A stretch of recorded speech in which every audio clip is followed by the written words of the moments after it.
मध्य प्रदेश में 22 मासूम बच्चों की मौत हो गई जब कोल्ड कफ सिरप लेने के बाद उन्हें एक्यूट किडनी फेलियर का सामना करना पड़ा। लेकिन ये कोई साधारण मौत नहीं थी, ये थी एक तरह की हत्या। पहले इस घटना का जिम्मेदार ठहराया जा रहा था डॉक्टर प्रदीप सोनी को। ये वो डॉक्टर हैं जिन्होंने प्रिस्क्रिप्शन में इस सिरप का नाम लिखा था, लेकिन जब बाद में गहनता से जांच की गई तब पता चला कि ये कफ सिरप तमिलनाडु के श्रीसन फार्मास्यूटिकल कंपनी में मैन्युफैक्चर होकर यहाँ सप्लाई हो रहा है। जब तमिलनाडु के इस फार्मास्यूटिकल कारखाने पर छापा मारा गया तब यहाँ पर 350 से ज़्यादा वायलेशंस मिले inside the factory that made these killer cough syrups. दवाइयों के नाम पर उस कारखाने में असल में क्या बन रहा था यह आपको डेफिनेटली शॉक कर देगा। जब उस सिरप का टेस्ट कराया गया तो उसमें मिला डाई एथिलीन ग्लाइकॉल, वो भी 46.28%।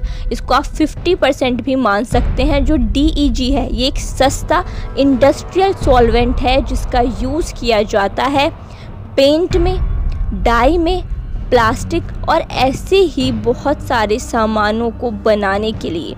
अब आप खुद सोचिए, इस हार्मफुल इंडस्ट्रियल सॉल्वेंट को 5 साल या फिर उससे भी कम उम्र के बच्चे कंज्यूम कर रहे थे। ऐसे में कैसे पॉसिबल है कि उनको कोई हेल्थ रिलेटेड इशू ना हो।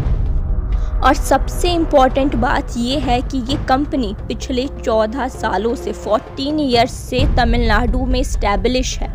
अब सवाल यहाँ पर ये उठता है कि ये 22 बच्चों की मौत सिर्फ एक एक्सीडेंट था या इससे पहले भी ऐसा कुछ हुआ। जी हाँ, एक वार्निंग हमें मिली थी ईयर 2023 में, जब इस DEG के चलते इंडिया से एक्सपोर्ट किए गए कफ सिरप्स की वजह से उज्बेकिस्तान के 18 और गैम्बिया के 70 बच्चों की मौत हुई थी। उन्हें अपनी जान गंवानी पड़ी थी। उस टाइम इस कंपनी के खिलाफ कोई एक्शन नहीं लिया गया, कोई जांच नहीं की गई। उस समय इसे भारत के खिलाफ एक साजिश बताया गया था।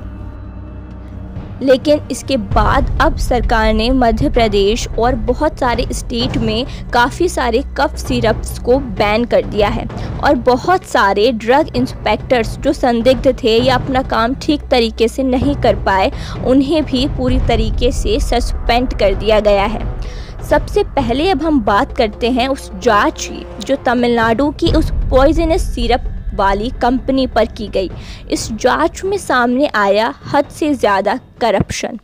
इन्वेस्टिगेटर्स ने पाया कि इस फैक्ट्री में गैस स्टोव पर केमिकल्स को गर्म किया जा रहा है, प्लास्टिक पाइप से चिपचिपा लिक्विड लीक हो रहा था, वर्कर्स बिना मास्क और ग्लव्स के काम कर रहे थे। यहाँ तक कि कंपनी ने प्रोपेलाइन ग्लाइकॉल, जो कि एक कफ सिरप का एसेंशियल इंग्रेडिएंट होता है, वो भी लोकल केमिकल डीलर से खरीदा था, ना कि किसी सर्टिफाइड फार्मास्यूटिकल सप्लायर से।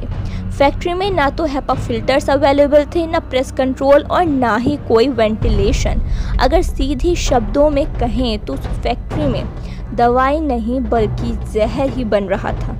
जब कफ सिरप से पहली मौत हुई थी मई 2025 में और ये खबर तेज़ी से पूरे देश में फैलती है, उसके बाद कफ सिरप बनाने वाली कंपनी के ओनर के रंगनाथन को अरेस्ट कर लिया जाता है, पुलिस कस्टडी में ले लिया जाता है।